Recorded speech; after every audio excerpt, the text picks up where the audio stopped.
Are we good? We got our shirts. Huh? Right. Anyway. Man of good taste. That's the only reason why I'm here.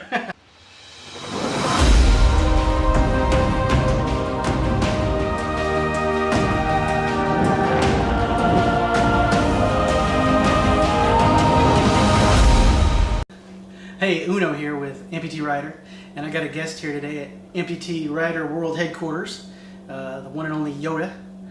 He's a world-class chef, husband, father, biker, and a good friend to all, and a brother of mine I've known since 2011. In fact, I met him about 3 weeks before my amputation, and so we've known each other for quite a long time. So thanks for coming out, Roger. Oh, absolutely. So first thing I want to know is, why don't you tell us about what happened, how you became an amputee? Well, we'll go a little further back to explain what brought me here. I've been riding bikes since 1967, and I was addicted to two-wheel transportation ever since I was a little kid in grade school. Well, once you started. And I learned to ride a bicycle. Yeah. Oh, that like changed my world. Oh, yeah. You know, because in Texas standards, I'm vertically challenged. And with bicycle, I could more than keep up. I could pass them and have them catch up to me. So I've always loved two-wheel transportation. So I've been riding since '67. Started on street bikes. Played in dirt, but now I'm a cruiser kind of guy. 2005, my twins were old enough to start driving, and each of them had totaled a car. And my wife kind of jokingly said, maybe you ought to go back to riding a bike. We're running out of cars. And before she could say another word, I'm out of there with my son and I come back with a Triumph Bonneville. And she goes, what's that? And I said, what's what? She said, what's in that driveway? I said, I don't know what's in the driveway. She says, better not be a bike. And my son, loved that guy, chimed in and said, Mom, you told him you might as well go back to ride a bike. So she says, if you bought it, you ride it. So 2005 to today, I've been carless, full-time riding, rain, snow, sleet or shine, every single day. That's your daily, huh? Yeah. And I tend to flip bikes about every 100,000 miles. So my Indian is about ready to be flipped. And sure enough, it's the first time I'm having any kind of mechanical problems with it. So anyway, I'm just addicted to riding. In 2010, on my very day of my birthday is always around Thanksgiving. It's November 23rd. Okay. And I'm one of 5 kids, so my mom said to be able to drive one of the family cars, she had to earn it. So since my birthday was always near Thanksgiving, it became an early tradition as soon as I got my driver's license that I would pick up homeless people. I forgot what they called them in the 60s, but... Beatniks? No, nothing that kind. But, you know, even where I grew up in Chevy Chase, you could go to the main bus station and there'd be people sleeping in there. And even as a little kid, you knew that wasn't right. And my mom's just the epitome of a huge bleeding heart. So, and she felt during the holiday season, people shouldn't be by themselves. They should be with a family, even if it's not theirs. So I'd pick them up, bring them home. My mom would wash them, bathe them, and feed them. And so I've maintained that pretty much all my life. 2010, you know, I was brought here in Texas in 2000 as assistant city manager of Austin. And so as city managers, we always participated in community events, like the annual Feed the Needy, you know, the feast of Thanksgiving. I'm a chef, and as a retired city manager, I still maintain that. And I was, November 23rd, remember it, it was just an absolutely gorgeous winter day. The skies were an amazing blue, temperature was like here only in Texas we have in the winter. Yeah. It was just fabulous riding. So I headed out from my house in Cap Mountain, which is 360 and 2222, figuring I'd take a nice long way into town in a See, slow cruise. the biker route. Yeah, Yeah. and you're right, exactly. And so everything was going beautiful. All of a sudden, I hop on Cesar Chavez near Mopac, and unusual for Austin, there was like no traffic. And I'm like, oh, this is weird. I go underneath the underpass of the Lamar Bridge, and as I approach City Hall, there's like nothing going in my direction, heading east. Rare cars coming west. And that visual alone is extremely unusual. For that area, yeah. Yeah. Yeah. Right. And so I'm in the right-hand lane, figuring that I'll take a right on South First to go to the Palmer Event Center to be a volunteer chef. And just as I get near City Hall, and I'm a former city manager, there's a little car sitting in the middle of the road. Back in the day, in 2010, it was 3 lanes going east, 2 lanes going west. So he's in the middle. Yeah. So I'm like, pass him on the left, pass him on the right. I turn on my high beams. I always ride with my lights on anyway. Right. I'm a huge advocate. It's not for us to see as much as we need to be seen. Yep. So I ride all the time with my lights, and I just, even in a cage, the rare time I have to drive a car, I do the same thing. Now, this was during the day, though. Yeah. It was 2 o'clock. Okay. Dinner was at 5, so I was going in early as a chef to prep. And I honk my horn, and I've got a Nautilus. Suckers, sounds like a diesel truck. Oh yeah. To me, anyone who says, "Oh, I didn't hear him, didn't see him," really? If you're that fucking blind and deaf, you ought not be driving. No, I'm serious as a heart attack. Yeah. You know, I gave up my leg for this. So anyway, I honk, flash my lights, pull up. As soon as I get next to him, he swerves into me. And I'm like, what the fuck? And then, I'm sure you were saying it a lot louder than that. Oh, yeah, and many more expletives. And so he just bumped me, and I'm wiggling, but I could steady my Indian. And I'm on the way, like, fuck you, asswipe. Lo and behold, he speeds up, and he rams me. And the dent in my engine I've kept. Everyone wants to fix it. It's one of the easiest body repairs. No, you're in that dent. But I earned that. Earned that like I earned this. Yes. And Indians have a huge fender, much larger than Harley's. Oh yeah, we know the big flare. That's right. Yeah. Mm-hmm. And what happened when he ran broadside of me sideways, my front fender hit the curb, bounced out, and caught on his fender. So it sandwiched me. My leg stuck between the bike, and it came off my footboards. So he tried to shake me so he could hit and run, and he dragged me about, the cop said, maybe about 2.5 blocks, grinding my leg off like a pencil in a pencil sharpener. Oh, that's rough. It was brutal. That's not a day you want to remember much. But unfortunately, it was on my birthday. So yeah. From that point forward, birthdays. So your ampuversary is on my your birthday. So birthday. there you go. Yeah. Yeah, brutal. That's not good.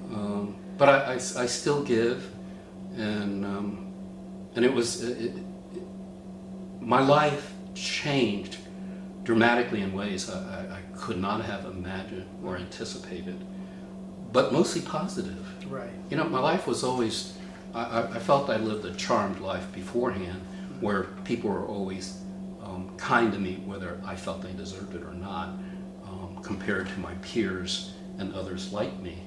But when I lost my leg, the same thing occurred, but like twofold. And I'm like, I'm just trying to be normal again. And people are treating me like we're not worthy. And I'm like, no. Yeah. Before this happened, I was kicking ass. Right. Now I'm just trying to be normal, and I'm getting praised. When I was kicking ass, I was ignored. Well, one thing that a lot of people don't realize is that amputee culture, there is an amputee culture, is a lot like biker culture. Bikers, they don't see strangers, they see other bikers, they see a friend they haven't met yet. When an amputee sees another amputee, we act like we know each other because we know what we've been through. Oh yeah, and it's and really cool. Only we do. Yeah. Which is why my doctor that I chose, I went through interviewing many, and I settled on the one I chose because he's one of us. Yes. And I knew he wasn't going to say stupid ass things about us, because even those who make their living treating us, don't have a damn clue. From the surgeon to the orthopedics to the physical therapist, they really don't know. Yeah. And when they talk about phantom pain, like it's all in your head, I'm like, no. Yeah, when I kick you in the ass, my foot will be all in your head too. No, phantom pain is real. Oh yeah, yeah, and funny you mentioned about our culture, because particularly being guys, I had an older brother, and he was a professional mechanic, so he taught me, how to wrench and all that. And you run into a guy, and he's in a chopped up car or whatever, and it's always like, oh man, what you got? And you're comparing, wheels and Harley carbs and things like that. Now you run into a fellow amp, and it's like, oh, what are you packing? What kind of foot you rocking? That's right. And actually, he's riding with the same. I covered a couple of feet in one of my other videos, and the one that I ride with now is the Rush Rogue, and Roger also has the same one. Yeah. Well, what I do is my regular doctor who I do my annual checkups on my leg. As I said, he's one of us, and he was the one that got me rated as a 4.5. As an old man, that's about as high as I can get. The K level, you mean? Yeah. And and he's younger than me by a good 10, 15 years, and he's very physically active. So whenever he gets a new leg, I get what he had. Oh, his hand-me-downs? Right. Nice. There you go. Yeah, and of course, him being a prosthetist, he gets the latest and greatest. Yeah. Like, I'm waiting for his next leg because it's really cool. Yeah. It has some control. Uh-huh. And I'm like, oh God. Yeah, I miss that. Like something, because you're missing your right. Yep. And I said, as a biker, that is the ideal. Yes. See. I'm completely unmodified on my Oh bike, yeah. So. Like in the so-called able body versus amps. But see, you got to realize I've never ridden with two legs. I learned to ride after losing my leg. Oh my Lord! Yeah. You're kidding? What brought that on? My wife riding and telling me how friggin' cool it was. Outstanding! And how fun it was. Man, you are a lucky man, because a woman who rides her own is a keeper. Yeah. Well, they understand that goofy side of us, and they also understand why we have to ride. Well, she's just as goofy. As goofy and immature as I am. So. Totally. That's why I told my son, the ideal woman is a tomboy. You don't want a trophy wife. They get boring. Yeah. You want a tomboy. They're like us. It's somebody I can talk to. Yeah. Totally. I don't care about girls. She's talking to me about bikes. Yeah. See, and then my son's an engineer. I said, well, you lucked out again, because the best women are tomboys, but even better, pretty women with glasses are where it's at. He says, why is that? He says, because pretty women with glasses, when they take their glasses off, they're always even prettier. But more importantly, when they take their glasses off, you look better too. That's right. Yeah, because I'm not that great looking. Anyway, so I want to look at your bike. I want to see what kind of mods you have. Absolutely. Let's do a walk around, man. Okay. Let's do that. Okay. All right. See, and the funny thing is, there's a biker's adage: when you're in a collision, the worse the biker is, usually the better the bike is. Yep. And the worse the bike is, the better the rider is. Oh yeah. And sure enough, my bike sustained damage, but nowhere near enough to total it. Me, I got a bit totaled. But you're still riding the same But bike I'm still that you riding were on that day. Oh yeah, still riding the same. That's respectable. So when my guys fixed it up, we went on a test ride, and randomly, there were two riders, one on the left, one on the right. Randomly, one above would, nudge me, either at a stop sign or when we're slowing down. And when I got nudged from the left, I was always able to stabilize, put my foot down, and pull myself together. But when they hit me on the right, oh man, it was just a disaster. So they said, we can't let you ride like that, because I totally didn't know how to handle the prosthetic. I was in the hospital only 5 days. Yeah. When they cut my leg off. Yeah, that's about how long I was. I just needed to get out of there. and I got my first prosthetic within about a month and a half. That's pretty quick. So yeah, they said typically it can be anywhere from 2 to 5 months. Mine was 10 weeks, but I had a little bit of an infection issue that I had to take care right. of. But And often, depending if you lose it by illness or disease, your leg can really get ginormous from the reaction, Yeah. and it takes time to shrink down. Mine never got enlarged, and I went straight from the amputation bed to crutches. Normally you go wheelchair to walker. Oh, they wanted me to start with a walker. And I said, Right. walkers are for old people. Right. Not crutches. Yeah, no. I'd had enough experience on crutches in my life. Yeah, Handled it pretty well. and I actually went to forearm crutches, Yeah. which are very unstable. But to me, I wanted that instability so that I saw it as part of physical therapy. Yeah. It would force me to get back in shape faster. You're using more muscle. Yeah, Yeah. exactly. And it worked to this day. I've never used anything but except your chair when I'm down on my leg. Yeah. That's my only option. Well, Yeah. chairs are chairs. Yeah, but I thank you for yours. Yours is awesome because it's compact. Yeah, it's not. It's not one of those huge ones. No, it's more of a sporty model. Yeah. But yeah. No, that's awesome. That was another $50 Craigslist acquisition. Sweet. Yeah, that you also got a rebuild on. Yeah, well, we'll do that in That's another video. another story. We'll talk about that. Yeah. Amp. Life has an amp. Because that has to come up on Yeah. the channel, definitely. Oh, yeah. So, 'Cause- yeah, all right, let's go take a Okay. look. Come on. So, give us a little walk around.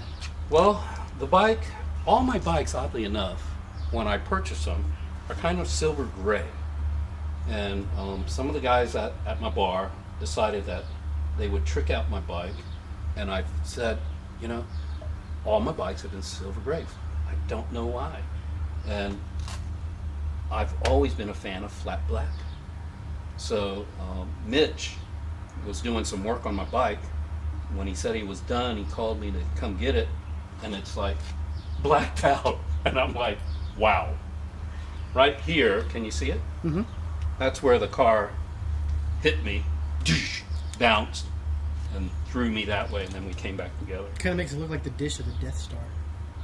Oh, interesting. Yeah, but it's very smooth, and they said, and where in location near the gas port, easy. There's a steel rod with a ball that you just go like that. And they said that's the easiest one to push out, but I haven't wanted anyone to do that. The only big modification I've done is on this side because This is your being a shifter, right. it's a bear with a prosthetic. This is a variation of a heel-toe shifter. Normally on a heel-toe shifter, the front is real long and the back is real short. But because I lost 6 inches of reach, I had to be able to shift with my heel rather than my toe. So we made the front short, and the distance between these, we did it so that when my heel's on this, it doesn't hit the front. Oh. So this was custom fabricated for me. Additionally, I love floorboards.